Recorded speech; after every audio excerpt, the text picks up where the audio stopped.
채무자 여러분들, 오늘도 고생이 많으십니다. 개인사업 하다가 개인회생 신청하시는 분들 있잖아요. 이런 경우에 경우를 두 가지를 나누어서 보셔야 되는데, 그 매장이란 게 내가 임차인인 경우가 있고 수수료 매장인 경우가 있거든요. 예를 들어서 점포에 보증금이 1억이 있다고 가정을 할 때 나의 재산은 나의 청산가치에 반영이 되잖아요. 그리고 채무자는 청산가치 이상을 변제를 해줘야 되잖아요. 예를 들어 점포 보증금이 1억이 있다고 가정을 하면 이 1억이 청산가치에 반영이 되니까 최소한 나는 1억 이상은 변제를 해야 되는 거지. 뭐 월급이 아무리 적든 부양가족 자녀가 4명 5명이 있든 관계없어요. 청산가치 이상은 무조건 변제를 해야 되니까. 그러면 청산가치 1억 이상 변제하려면 36개월 나누면 최소한 한 달에 277만원 이상 변제해야 된단 말이죠. 근데 이거는 보통 내가 임차인인 경우, 내가 개인 사업자인데 내가 임차인인 경우에는 그 보증금이 내 돈이니까 여기 청산가치에 들어가는 게 맞고, 그와 다르게 수수료 매장인 경우가 있잖아요. 편의점도 내가 보증금 1억 내고 내가 구한 가게에서 임차해서 편의점을 운영하는 경우가 있고, 본사에서 구해놓은 편의점인데 내가 수수료 매장으로 들어가서 약간 소사장 개념으로 들어가서 수수료만 먹는 경우가 있단 말이죠. 그런 경우에는 보증금이 그게 내 돈이 아니잖아요. 내가 낸 돈이 아니잖아요. 그럴 때는 청산가치에 반영을 안 하는 거죠. 편의점 중에 일부 매장이 수수료 매장인 경우가 있죠. 그리고 백화점 안에 있는 매장들 수수료 매장인 경우가 많죠. 자, 개인사업과 관련해서 또 다른 문제점이 있는데, 개인사업 하는 사람들끼리 서로 명의 빌려주는 경우가 많단 말이죠.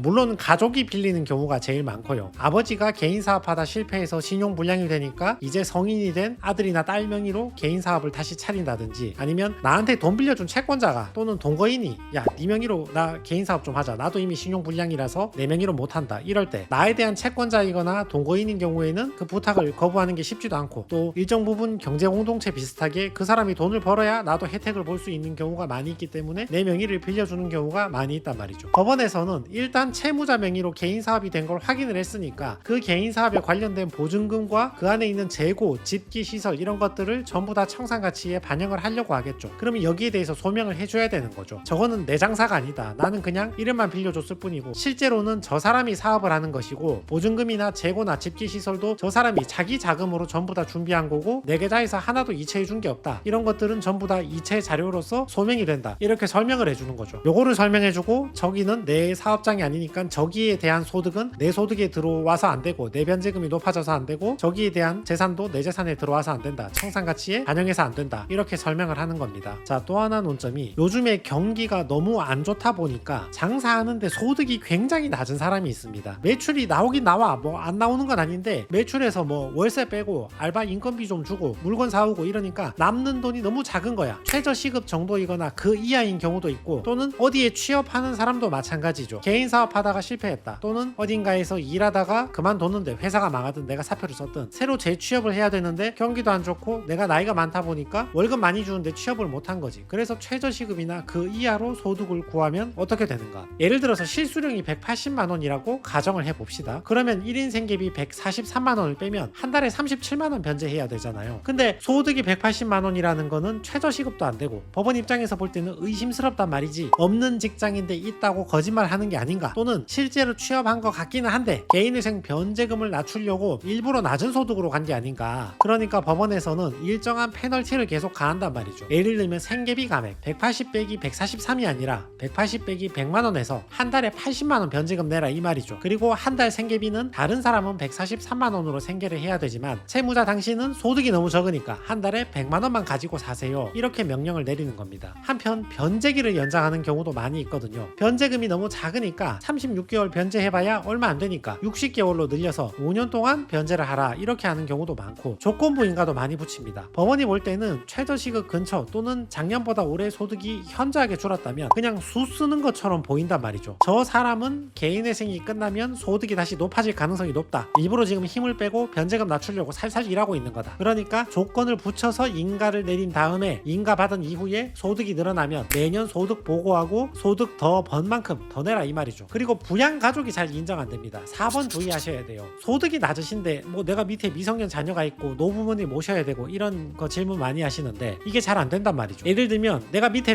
미성년 자녀가 5명 6명이 있어도 180만원 빼기 2인 생계비는 말도 안 되죠. 180 빼기 240 하면 마이너스 나오니까 말도 안 되는데, 그럼 1.5인 생계비라도 하면 안 됩니까? 그것도 쉽지 않단 말이죠. 180에서 1.5인 생계비 170 이렇게 빼버리면 한 달에 변제금 달랑 10만원 내는 거니까. 안 그래도 법원에서는 생계비 감액해서 변제금 더 내라고 하고 싶은데 이 생계비를 1인 생계비보다 더 높여달라 그러면 법원에서 그런 주장은 받아주지 않는 거죠. 참 참고 사건 보시면 이 채무자는 학원을 오픈하려고 하다가 동업자 겸 지인한테 사기당해가지고 큰 빚만 남았다 이런 분입니다. 요즘 학원이나 과외하시는 분들 많이 힘드시죠. 학생들 수가 많이 줄어들다 보니까 시장도 많이 줄었고 또 몇몇의 유명한 강사한테 온라인 강의로 전부 다 몰리다 보니까 동네마다 있는 학원들 개인회생 파산을 많이 하시는데 거기에 사기까지 당했으니까 얼마나 힘드셨겠습니까. 아기도 굉장히 어린데 밤낮 할 거 없이 계속 일하다가 채무가 더 늘어나서 개인회생을 하게 되었다 이런 얘기입니다. 법원에서는 현재 편의점 하나 있고 작년에 폐업한 편의점이 하나 있으니까 현재 있는 편의점의 보증금은 청산가치에 반영을 하라고 변제금 더 내라고 말하는 거고, 작년에 폐업한 보증금은 폐업할 때 돌려받은 임차 보증금 그리고 본사로부터 돌려받은 가맹 보증금 이거 두 개 어디 갔냐, 사용처 한번 소명해보라, 소명 못할 거면 청산가치에 반영하라, 변제금 더 내라, 이렇게 보정 권고를 내리고 있는 겁니다. 자, 그리고 이건 항상 나오는 보정 권고이죠. 개인회생 신청일 기준으로 1년 내에 빌린 돈, 최근 채무를 의미하는 거죠. 최근 1년 내에 빌린 돈 사용처 소명해라. 사용처가 부적절한 경우에는 청산가치에 반영해서 변제금 더 내라. 최근 1년 동안 신용카드 사용 내역 이거 소명해라. 한 번 결제할 때 50만원 이상 결제한 내역 사용처 소명하고 부당한 사용처는 청산가치에 반영해서 변제금을 높이라 이런 말입니다. 자, 현재 운영하고 있는 편의점의 경우에는 내가 매장을 구한 게 아니고 본사에서 매장을 구해놓은 거를 내가 월급사장 비슷하게 들어가서 운영만 하고 매출의 일정 비율만 가져가는 수수료 매장이기 때문에 그 보증금은 내 돈이 아니다, 내 청산가치에 반영할 수 없다, 그걸 소명을 해주는 겁니다. 그리고 작년에 폐업한 편의점 같은 경우는 내가 운영하다 폐업한 게 아니다, 그 당시에 제3자에게 친한 지인이 있었는데 그 사람이 자기 명의로 개인 사업을 할 수 없는 사유가 있어서, 주로는 신용불량이 많죠. 이미 빚이 많이 있는 경우가 많이 있죠. 내 이름 좀 빌려달라고 해서 어쩔 수 없이 이름을 빌려줬던 거다, 개인 사업을 운영했고 보증금 마련하고 실질적으로 돈을 댄 거는 지인이지 내가 아니다, 그러니까 그거 처분하고 돌려받은 돈들은 그 사람이 썼지 내가 쓴 게 아니다, 청산가치에 반영하지 말고 선처를 해달라, 이렇게 설명을 하고 있는 겁니다. 이분 개인 사업 편의점 운영하고 있는데 요즘 편의점 같은 거 돈이 별로 안 되잖아요. 경기가 너무 안 좋으니까 순이익이 190만원 밖에 안 되니까 1인 생계비 143이 아니라 170 정도 뺐습니다. 이분 슬하에 미성년 자녀가 한 명 있었기 때문에 2명은 빼면 안 되죠. 190 빼기 240은 말이 안 되잖아요. 2명은 뺄 수가 없고 또 배우자도 있으니까 배우자도 0.5명 부양을 해야 되니까 1.5인 나 1명 자녀 0.5명 이렇게 1.5명 생계비 170만원 빼서 한 달에 21만원 36회 변제해서 740만원 변제하겠다고 개시 결정을 받은 겁니다. 요거는 회생위원께서 굉장히 선처를 많이 해주신 거죠. 진심으로 감사를 드립니다. 소득이 최저시급에도 미달했는데 그러면 1인 생계비 143이 아니라 100만원으로 줄일 만도 한데 오히려 미성년 자녀 부양하는 걸 인정해줘서 1.5인 생계비로 오히려 생계비를 높였지. 그래서 변제금이 21만원으로 매우 작아지게 됐고, 이렇게 작아지면 60개월이라도 할만한데 회생위원님께서 잘 봐주셔가지고 60개월도 아니고 36개월로 해서 740만원 변제하는 걸로 끝이 났습니다. 이분은 심지어 조건부 인가도 안 나왔기 때문에 회생위원으로부터 굉장히 선처를 받았다고 볼 수 있습니다. 보통은 190 이런 거 구해가면 생계비가 1.5인은 말도 안 되고 143도 인정 잘 안 되고 이것도 줄이라 하고 변제금 늘린 다음에 36이 아니라 60으로 늘리라, 이런 경우가 많습니다. 자, 자기 채무의 5%를 변제하고 95%는 탕감을 받고 이자는 100% 전부 탕감을 받게 되었습니다. 전체 채무액 1억 4천 중에서 740만원 변제하고 나머지는 면책받게 되었습니다. 자, 이분처럼 변제 계획 안에 선처를 많이 받은 또 다른 이유는 이분 계좌 내역에 사치나 탕진 같은 게 없어서 그래요. 누가 봐도 명백한 사기 피해, 자영업, 생활비 채무, 이렇게 안타까운 사정이나 성실하게 살아왔던 이런 내용만 있고 뭐 게임 탕진, 뭐 어디 명품, 쇼핑 중독, 사치 탕진, 주식 코인 이런 게 하나도 없었기 때문에 법원에서 선처를 많이 해준 겁니다. 자, 서울회생법원이었는데요. 2월 21일에 신청해서 8월 22일에 개시 결정을 받았습니다.